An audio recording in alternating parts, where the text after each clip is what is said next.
Assalamualaikum dan salam sejahtera. Saya Siti Nurfariza binti Muhammad Jamil akan membentangkan pembentangan akhir latihan industri saya di Park Avenue Hotel Sungai Petani. Pengenalan mengenai Hotel Park Avenue. Okey, Park Avenue Hotel dilengkapi dengan fasilitis yang bagus, mendapat taraf 4 bintang yang dianugerahkan oleh Kementerian Pelancongan Malaysia pada tahun 1997. Okey, antara visi dan misi utama Park Avenue Hotel ialah memberikan servis yang terbaik kepada customer. Itu adalah tunjang utama mengapa Park Avenue Hotel ni bertahan sampai ke hari ini. Seterusnya adalah tempoh latihan industri saya. Tempoh latihan industri saya bermula pada 9 hari bulan Disember 2019 sehingga 17 Mac 2020 selama 14 minggu. Saya bermula dengan Department Receiving dan Purchasing selama 1 bulan seminggu. Bermula 9 hari bulan Disember 2019 sehingga 12 hari bulan Januari 2019.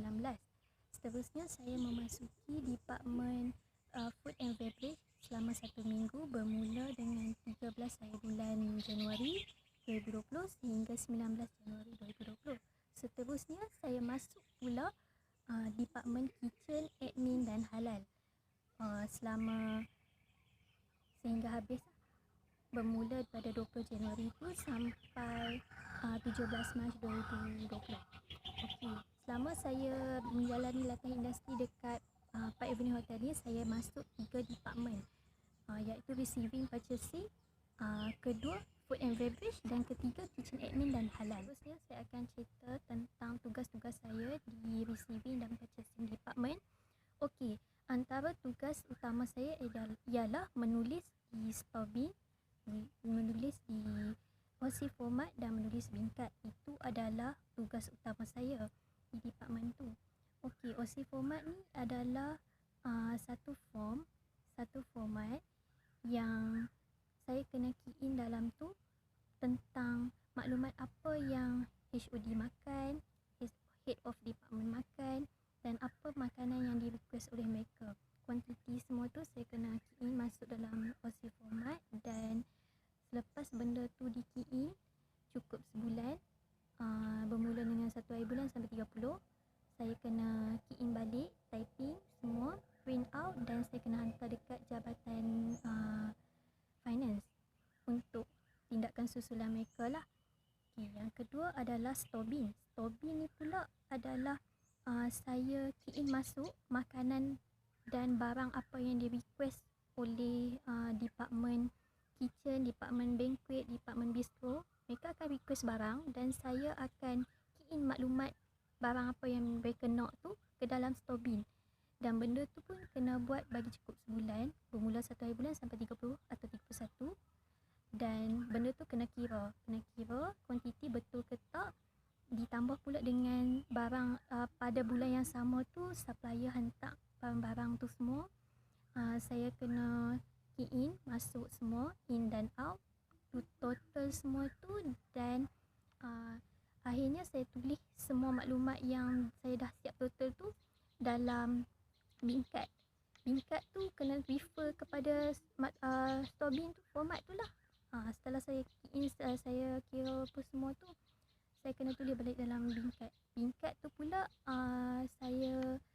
setelah saya tulis semua tu, saya kena letak balik kat store bersama barang, letak di tempat barang, contoh gula, lepas tu bingkat di sebelah dia untuk audit nak tengok ke, ataupun bahagian finance nak tengok ke yang tu. Dan maklumat-maklumat yang di key in dalam store bin ke, dalam OC format ke, semua benda tu kena betul dan jelas, sebab kita tak nak lah macam ada kekeliruan ke, tersalah key in ke, tersilap key in ke, apa semua tu kita tak mau.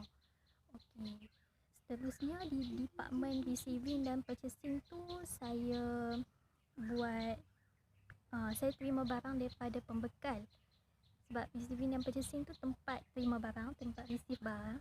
So segala maklumat ataupun segala barang kami akan receive kat situ, dan saya bila pembekal datang untuk bagi barang, saya cuma ambil invoice daripada mereka, chop dan sign, dan bagi balik invoice tu, ambil satu kat saya untuk department saya dan saya serahkan balik satu pada mereka. Lepas tu saya receive barang tu, kira betul-betul. Lepas tu dah kira okey semua, bawa cok apa semua. Lepas tu settle untuk bahagian terima barang lah daripada supplier. Lepas tu saya simpan balik barang-barang tu semua. Bila dalam sehari tu supplier hantar semua barang, dalam pukul 3.30 macam tu, saya dan storekeeper simpanlah barang-barang tu kat store. Simpan dengan kemas, simpan dengan teliti lah, mengikut susunan yang hotel tetapkan. Okay, selain pada tu, selama saya duduk di department receiving dan purchasing tu, saya ada buat closing inventory. Closing inventory ni dia macam, sebab masa tu audit baru nak datang, so kami kena buat closing inventory. Saya hanya tik-tik je lah barang apa, listing barang balik, apa yang ada, apa yang tak ada. Kira up to date balik lah semua barang-barang tu, untuk senangkan pihak cost control nak kira balik. Lepas tu itu je lah antara tugas-tugas yang seharian yang saya buat dekat Jabatan Receiving dan Purchasing. Okey, seterusnya adalah Department Food and Beverage. Okey, dekat department ni saya duduk hanya selama 1 minggu. Antara benda baru yang saya dapat dekat department ni adalah macam mana nak set up Chinese set dan macam mana nak bagi servis Chinese cost by cost. Sebenarnya Chinese set ni tak adalah susah sangat dan tak adalah senang sangat. CP-CP, tengah-tengah. Dan orang kata macam mana kita bagi cost by cost dekat guest tu bergantung pada banyak mana menu yang mereka request. Seterusnya saya belajar tentang cara nak set up breakfast, macam mana cara nak set up lunch dan cara macam mana nak set up dinner. Semua tu bergantung pada menu yang di request oleh pihak guest. Sebab macam-macam, kalau nak terangkan satu-satu macam mana tu, dekat dalam report saya ada tunjuk Chinese, macam mana set up Chinese, macam mana set up lunch, macam mana set up dinner, macam mana set up breakfast. Itu adalah yang normal lah yang kami selalu buat dekat Park Avenue ni. Selain tu saya belajar tentang room service. Room service ni adalah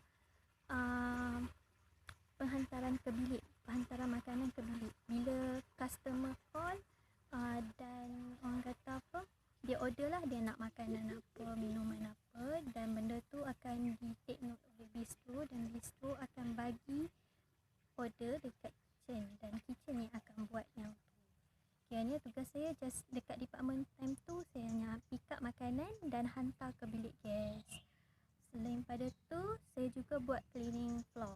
Cleaning floor ni saya take up balik lah plate-plate yang kotor daripada room service tu. Mereka akan letak di luar bilik ataupun di dalam bilik. Kalau customer tu suruh dalam bilik, dia akan bagi tahulah macam mana. Selalunya customer tu akan letak di luar bilik.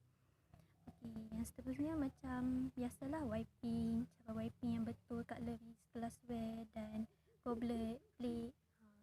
Itu adalah tugas-tugas utama yang saya buat dekat department food and beverage. Okay, seterusnya adalah department kitchen, admin dan halal. Okay, dekat department ni saya duduk selama bermula daripada 20 hari bulan Januari tu sampai habislah 17 Mac 2020. Okey, antara tugas yang saya buat bila saya berada di admin dan halal adalah saya kemas kini semua dokumen halal syarikat dan file kan mengikut susunan yang diberi. Actually file tu dah ada, saya cuma up to date kan balik maklumat yang ada dalam file tu. Okey, seterusnya saya printkan semua nama syarikat yang telah berdaftar dalam My e-Portal Halal dan Halal Malaysia Portal. Saya printkan semua nama syarikat tu untuk pihak cost control senang nak buat tinjauan, nak isi supplier mana yang ada sijil halal. Senang nak buat barangan lah, senang nak beli barangan tu. Okay, seterusnya pagi-pagi saya update suhu chiller dan freezer yang ada di Park Avenue Hotel. Semua chiller dan freezer yang ada di Hotel Park Avenue saya update.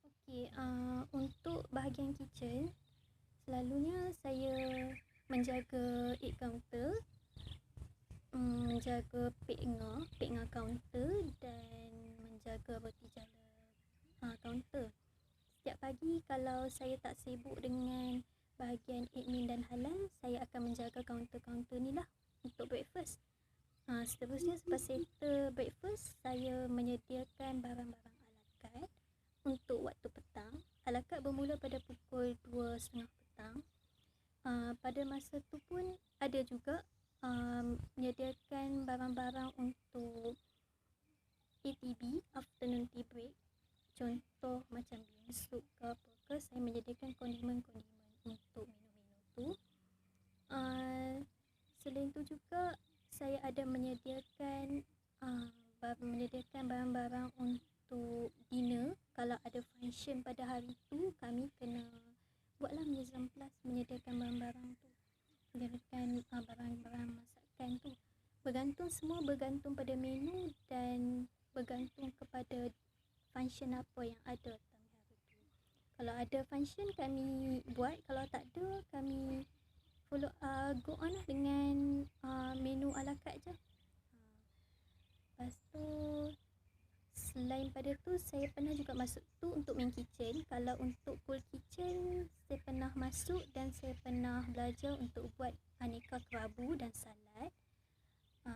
Ada pun juga belajar buat food carving, tapi sikit je, tak banyak, yang basic-basic je. Dan pastry pun saya pernah masuk. Pastry saya belajar macam mana nak buat kek, kek cheesecake, fruit tartlet, lepas tu cheese tart, dan soft bun yang dengan mushroom soup tu. Lepas tu saya ada belajar juga dengan chef, belajar tentang macam mana nak buat dough untuk pizza dan buat aneka puding dan jelly. Itu saja tugas saya dekat bahagian kitchen. Okey, antara projek utama yang saya join dekat Park Avenue adalah projek Mess Night tentera sebanyak 300 pack.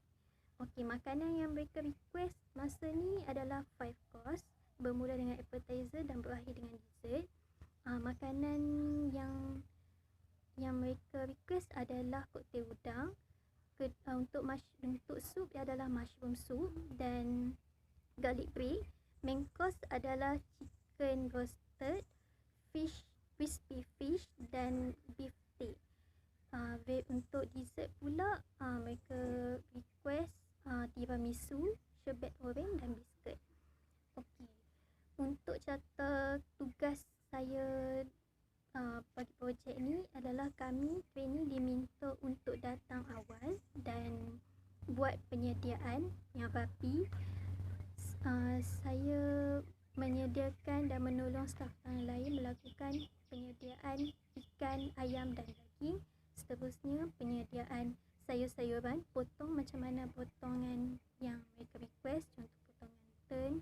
Lepas tu proses memasak memula. Yang kedua, proses memasak bermula. Proses memasak bermula dengan menyediakan sos cream sauce dan black pepper sauce. Lepas tu proses masak main course lah, ayam, ikan dan daging. Dan proses untuk menyediakan dessert tu actually kami plating awal-awal dan letak dekat dalam rok tu dan bawa ke tempat untuk serve tu. Cuma untuk bahan utama macam tiramisu tu kami tak letak lagi. Saya pada masa penyediaan tu saya berada di bahagian dessert. Saya menyediakanlah dessert apa semua tu. Bila time nak plating, saya duduk di bahagian cool kitchen, plating untuk cool kitchen. Tu antara dekat dalam slide dan dalam report saya ada tulis, saya akan ada sertakan sekali dengan macam mana saya plating apa semua tu, bukti-bukti tu. Dan antara projek yang saya join juga adalah live action stall untuk dinner biasa je sebanyak 200 pack. di mana saya diminta untuk menjaga action live stall, iaitu goreng mi mamak. So daripada situ saya belajar macam mana nak goreng mi mamak dengan betul, macam mana nak sediakan mi goreng mamak dengan cepat, dan menyediakan makanan tu dengan kualiti. Walaupun cepat tapi berkualiti. So saya banyaklah tanya staff macam mana nak buat.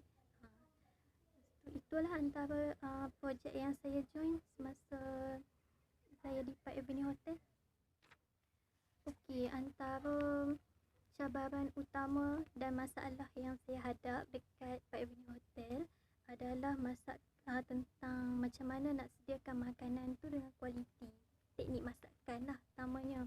Sebab proses memasak mereka ni kadang-kadang tak sama. Walaupun resipi sama tapi kita punya cara lain, dia orang punya cara lain. So saya kena follow up lah dengan mereka macam mana nak hasilkan makanan yang berkualiti menggunakan teknik masakan yang betul. Dan yang kedua adalah saya kurang tahu macam mana nak guna alatan-alatan elektrik semasa nak menyediakan makanan. Okey, untuk masalah ni saya atasi dengan cara banyakkan bertanya kepada staff benda apa yang saya tak tahu. Sebab kalau kita buat tindakan sendiri pun nanti tak okey lah, tak syok lah juga kan. So benda ni saya banyakkan bertanya kepada staff apa yang saya tak untuk bakal student dan student yang tak lama lagi nak hadapi latihan industri, saya suggest kepada semua student untuk pilih tempat LI yang bersesuaian dengan bidang khusus yang kita ambil.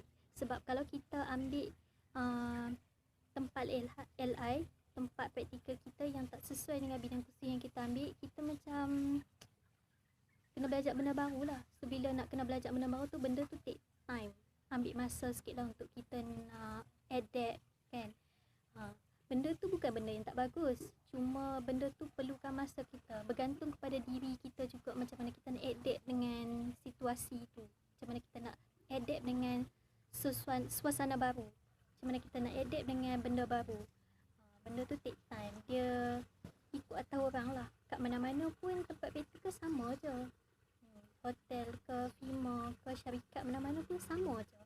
So pilihlah tempat LI dengan kata daripada saya. Terima kasih kerana pihak Politeknik memberi peluang kepada saya untuk menjalani latihan industri, dan saya amat berbangga dengan diri saya.